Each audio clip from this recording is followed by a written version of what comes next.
जंग Israel America की जो ईरान के साथ है उसी ज़ोर शोर से जा रही है।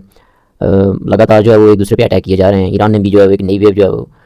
बैलिस्टिक मिसाइलों की उसकी दागी है तल अवीव में, और काफ़ी हलाकतें भी हुई हैं। उसके बाद ईरान में भी जो है वो लगातार स्ट्राइक्स जारी हैं, और मुख्तलिफ़ शहरों पे जो है वो तेहरान, तब्रेज़, उसके बाद इस्फ़हान, इन इलाकों में लगातार जो है वो बमबारी हो रही है। और इस वक्त ऑफिशियली जो ईरान का जो ऐलान है कि कम से कम 1500 के करीब जो है वो वहाँ जो उनके जो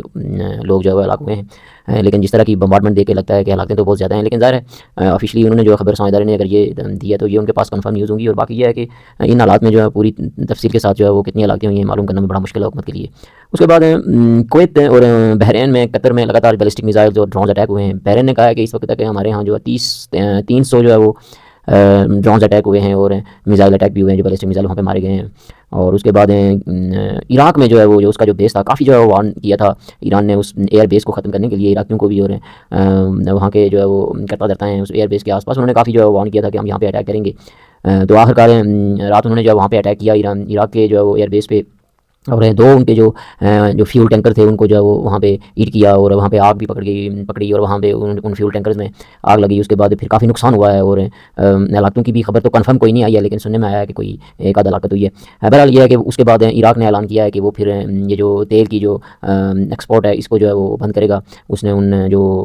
ऑयल टैंकर जो उसकी जो फील्ड थी उसको भी जो है वो फिलहाल जो है वो सस्पेंड करने के लिए जो है उसने कहा है कि वो करेंगे, क्योंकि इस तरह के अटैक जो है हो रहे हैं। तो फिर ज़ाहिर है जब जो उनके स्टॉक है वहाँ पे अटैक होंगे तो फिर उस तेल जो है वो जा भी नहीं रहा है स्ट्रेट ऑफ हॉर्मुज़ से, तो फिर वो ज़ाहिर है निकालने का या उसको रिफाइन करने का भी फ़ायदा भी नहीं होता है। तो इस हवाले से भी बड़ी मुश्किलात हैं पूरे यूएई में, पूरे जो गल्फ़ में जो है वो कुवैत, बहरीन, कतर, सऊदीया में, कि उनका जो स्टॉक का है जो जिस जहाँ पे वो स्टॉक करते हैं वो जगह जो है तकरीबन फिल हो चुकी हैं, और फिर बाकी जो है वो ऑयल को रिफाइन करने में जो है फ़ायदा भी नहीं है, जा भी नहीं रहा है। फिर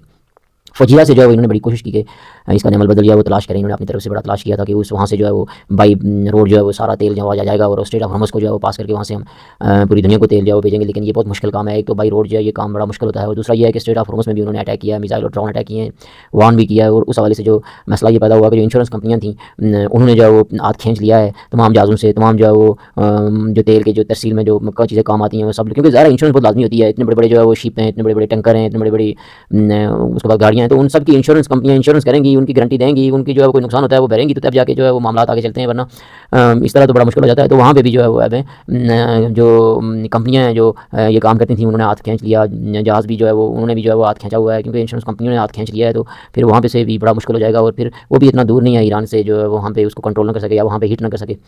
बाकी स्ट्रेट ऑफ हॉर्मुज़ तो कंटिन्यू जो है वो बंद है, उसका जो सवाल ही नहीं पैदा होता है। बहरीन में जो है वो अटैक हुआ है, जो ड्रोन अटैक हुआ है वहाँ पे उनके ऑयल फील्ड पे, वहाँ पे कोई जो है वो हलाकतों की खबर जो है वो आई है। तो स्ट्रेट ऑफ हॉर्मुज़ की जहाँ पर बात करें तो वहाँ पे एक बहुत बड़ी जंग जो है वो अब शुरू होने वाली है, पानियों की जंग जिसे आप कहते हैं, समुद्रों की जंग। समुद्रों की जंग जो है वो स्टार्ट भी है, और जो है वो सही पीक पकड़ेगी, क्योंकि काफ़ी जो है वो 30 के करीब जो वारशिप जो है वो अमेरिका ने कहा है कि उसने तबाह बर्बाद करके रख दिए हैं ईरान के। तो ईरान ने भी जो है वो काफ़ी अटैक किया, लेकिन ईरान ने जो है वो जो इसका जो अब्राहम लिंकन था जो इसका जो आप एयरक्राफ्ट था इसका जिसे बेरी बेड़ा आप कहते हो, तो वो जो है वहाँ से भाग के तो जो इंडियन ओशन में आ गया था, क्योंकि वहाँ पे उसने अटैक किया था ईरान ने। ये तो कहते हैं कि उस पर कोई अटैक नहीं हुआ है या कोई मिसाइल किसी ने हिट नहीं किया, लेकिन ईरान ने कहा है कि उसने उसको डैमेज किया है, जिसकी वजह से वो वहाँ से भाग के जो है वो इंडियन ओशन में आ चुका था। दूसरा एयरक्राफ्ट उसने जो भेजने की कोशिश की थी वो रास्ते से ही जो है वापस मुड़ गया, क्योंकि जब इब्राहिम लंकन का ये हाल है तो फिर आगे आप अंदाज़ा कर सकते हैं। तो इस हवाले से जो है वो समुद्रों पे कंट्रोल तो तमाम जो है वो ईरान का है। माइंस भी उसने बिछानी शुरू कर दी हैं, बल्कि बिछा दी हैं उसने। कश्तियाँ भी, छोटी छोटी कश्तियाँ जो उसकी वो बड़ा जो है वो प्रॉब्लम क्रिएट करती हैं शिप्स के लिए। शिप्स भी रुके हुए हैं, 4000 5000 जो है वो रोजाना की जो होती थी शिप वहाँ से गुजरते थे, वो सब जो है वो बंद है इस वक्त। ऑयल प्राइसेस जो है वो बहुत हाई हो चुकी हैं,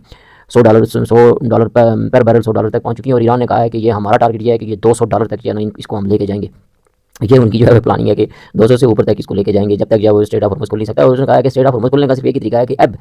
जो है वो हमारी शर्तों पे खुलेगा, हमारे ऊपर से जितनी भी पाबंदियाँ हैं वो सारी खत्म की जाएंगी, हम पूरी दुनिया के साथ उसी तरह ट्रेड करेंगे, उसी तरह मामला चलाएंगे, तेल बेचेंगे, गैस बेचेंगे, जिस तरह यहाँ से जो है वो गुजर के पूरी दुनिया में तेल जाता है, गैस जाती है। ये अब सिलसिला बंद हो जाएगा, ये अब सिलसिला हम जब तक हम जीते हैं अब ये नहीं चलने देंगे। क्या पता फिर आगे जो है वो फिर जो एक अलग बात है, लेकिन इस वक्त तक उन्होंने कहा कि अब हम अपनी जाने जो हमारी कुर्बान हो चुकी हैं, आगे भी हम अपनी जाने कुर्बान कर देंगे, हमने ख़त्म हो जाना है। लेकिन अब हमने जो भी बातचीत करनी है वो बैलेंस होगी, और बैलेंस पावर पे होगी, और फिर गारंटी भी पूरी दुनिया में जितने मुल्क हैं जो डायलॉग करेंगे वो गारंटी देंगे कि आइंदा बाद कोई भी हमारे ऊपर अटैक नहीं करेगा, कोई भी एग्रेशन नहीं दिखाएगा। और इस हवाले से जो है वो लेके, और फिर जितने भी बेसिस हैं जो है वो गल्फ वालों को कहा है कि ये आपको खत्म करने पड़ेंगे, तो तब जाके जो है वो अमन हो सकता है, जंगबंदी हो सकती है। वरना आप इसी तरह जो है वो लगे रहें, अपना जोर जितना है वो लगाते रहें, स्ट्रेट ऑफ हॉर्मुज़ से अब नहीं खुलेगा। ये उनका जो है वो ईरान वालों का जो है वो नया जो बयान आया है, बल्कि काफ़ी जो है वो उनके फॉरेन मिनिस्टर ने, बाकी डिफेंस जो है वो उनके जो सेक्रेटरीज हैं सब ने जो है वो ये बयान दिया है। उनके जो सदर ने जो मसूद हैं पेशिश खान उसने भी जो है वो ये बयान दिया। फ्रांस का जो मैक्रोन है जो उसने भी एक बयान डाला है कि जी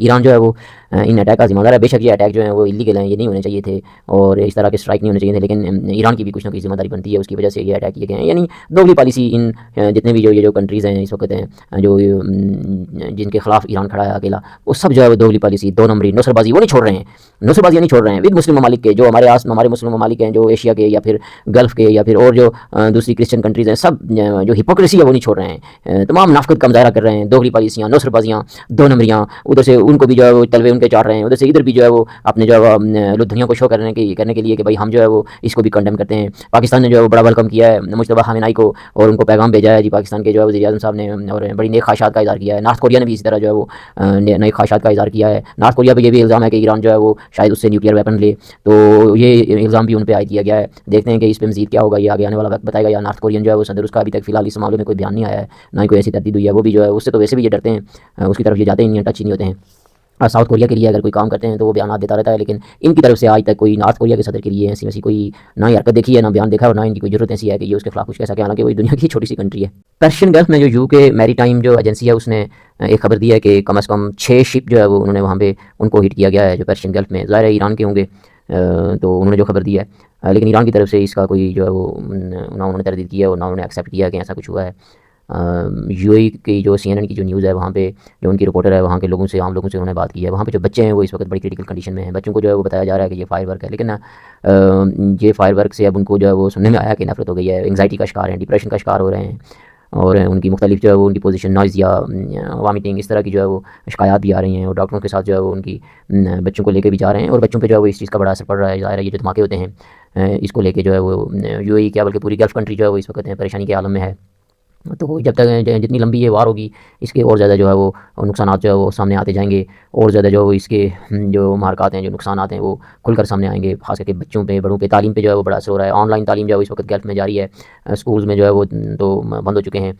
आगे तो वैसे भी मज़ीद जो है वो मुझे नहीं लगता है कि ये खुलने के कोई चांसेस हैं, क्योंकि जंगबंदी के चांसेस जो नज़र नहीं आ रहे हैं। तो बहरहाल कुछ भी कह सकते हैं, अगर आपस में जो है वो इनकी मुलाकात हो जाती है, एक दूसरे के साथ इनकी सीज़फायर हो जाती है, इसमें जो बड़ी कंट्रीज़ हैं, चाइना हो गया, रशिया हो गया, इनका जो है वो बड़ा अहम रोल होगा अगर इस तरह का कोई सीज़फायर अगर होती भी है तो। लेकिन उसके लिए भी जो है वो किसी बाएतमाद आदमी का होना ज़रूरी है, यूएसए की तरफ से, इसराइल की तरफ से। और दूसरा इस वक्त जो ईरान ने जो पॉइंट ऑफ व्यू है उसको भी देखना पड़ेगा, वो भी बड़ा जो है वो ख़तरनाक पॉइंट ऑफ व्यू है, और बहुत इंपॉर्टेंट किस्म का उनका जो पॉइंट ऑफ व्यू है, उस पर अमल करना भी इन मुल्कों के लिए इतना आसान नहीं होगा। इसराइल की तरफ से जो है वो उनका जो खबर साझा है उसने बताया है कि उन्होंने जो रात को जो अटैक किया है इसराइल पे कल, उन्होंने जो है वो कहा है कि ईरानी जो रेवोल्यूशनरी गार्ड जो हैं उनको ये चेक पोस्ट थी जो तेहरान में बसीज के करीब, तो उस पर जो है उन्होंने स्ट्राइक किया है, और उस स्ट्राइक में जो है उन्होंने कहा है कि 10 के करीब जो है वो इनके जो रेवोल्यूशनरी गार्ड हैं उनको जो है वो उन्होंने हला कर दिया है। ये उनकी तरफ से खबर आई है। इसके बारे में जो ये उनकी जो खबर है, ईरान की तरफ से इसके बारे में कोई मज़ीद अपडेट अभी तक आई नहीं है, लेकिन जो जर्नलिस्ट बता रहे हैं या दूसरे लोग बता रहे हैं, जो आम लोगों की जो वीडियोज़ जो है उससे ये क्लियर है कि वहाँ पर अटैक हुआ है, धुआं देखा गया है। धुआं तो इस वक्त पूरे ईरान में फैला हुआ है, तेहरान में फैला हुआ है। पिछले दिनों बारिश हुई है थोड़ी सी, और उससे जो है वो थोड़ा सा रिलीफ मिला है, लोगों ने बताया है, लेकिन फिर से जो है वो वही वाले हालात पैदा होना शुरू हो गए हैं। यूएई को अगर आप देख लें तो इसको एक और बड़ा लॉस हुआ है, जो सबसे ज़्यादा टूरिज़म के मामले में, कि कम से कम $600 मिलियन जो है वो पर डे के हिसाब से इसको नुकसान हो रहा है, जो इसका ट्रैवल और टूरिज़म को लेके। तो ये बहुत बड़ा नुकसान है इकोनॉमी के लिए, और ख़ास करके अबू धाबी, दुबई के लिए, यूएई वालों के लिए ये बड़ा नुकसान हुआ है। उसके बाद जो साउथ कोरिया है, आप देखें इन मुल्कों की हालत। साउथ कोरिया ने भी अपना चियांगोंग 2 जो है वो एक एयर डिफेंस सिस्टम है वहाँ पे तैनात किया हुआ है यूएई में, और इस वक्त सुनने में आया है कि सबसे ज़्यादा जो है वो मिसाइल इंटरसेप्ट करने में ये जो इसका जो एयर डिफेंस सिस्टम है चियांगोंग 2 वो ज़्यादा कारआमद है, और 90 से 96% इसकी जो है वो इंटरसेप्ट की जो है वो इसकी परसेंटेज है, और इसने जो है वहाँ पर तैनात किया। ये अमेरिकन पैट्रियट से और थायड बैटरी से सबसे ज़्यादा जो है वो कारआमद जो है वो इस वक्त है। इसराइल के आयरन डोम से भी ज़्यादा कारआमद ये जो है वो एयर डिफेंसिव सिस्टम है। तो इस हवाले से ईरान भी ज़्यादा खबर रखता होगा कि अगर साउथ कोरिया भी वहाँ पर जो है वो इंटरफेयर कर रहा है, और उसने अपने जो है एयर डिफेंस सिस्टम वहाँ पे दिए हुए हैं, तो आप देखेंगे किस तरह पूरी दुनिया जो है वो इस वक्त इससे जंग के जो है वो घड़े में जो है फंसती जा रही है, और फंसी हुई है, और बताते खुद फंसी हुई है। ये सब हरकतें इन्होंने खुद की हुई हैं, और ये सारी इसी चीज़ की पेशन गई है, थर्ड वर्ल्ड वार की, आर्मागेडोन की, मरहमतुल कुबरा की। तो ये जो चीज़ें हैं, जो जितनी जो डेवलपमेंट हुई हैं, जिस तरह की खबरें आ रही हैं, ये सब इस बात की तरफ इशारा कर रही हैं। इटालियन का जो है वो एयर बेस है, उन्होंने भी एयर बेस बनाया हुआ है इराक में। कुर्दिस्तान जो रीजन है जो कुर्दों का, वहाँ पे जो है इन्होंने एयर बेस बनाया हुआ है, वहाँ पे अटैक हुआ है, मिसाइल अटैक हुआ है, ड्रोन हुए हैं। सही कंफर्म न्यूज़ नहीं है, लेकिन ये है कि वहाँ पे भी अटैक किया गया, और उसमें उन्होंने कहा है खबर साझेदारी ने इराक की कोई हलाकत नहीं हुई है। इटली की तरफ से भी कहा गया है कि कोई हलाकत नहीं हुई है, लेकिन वहाँ पर अटैक ज़रूर हुआ है।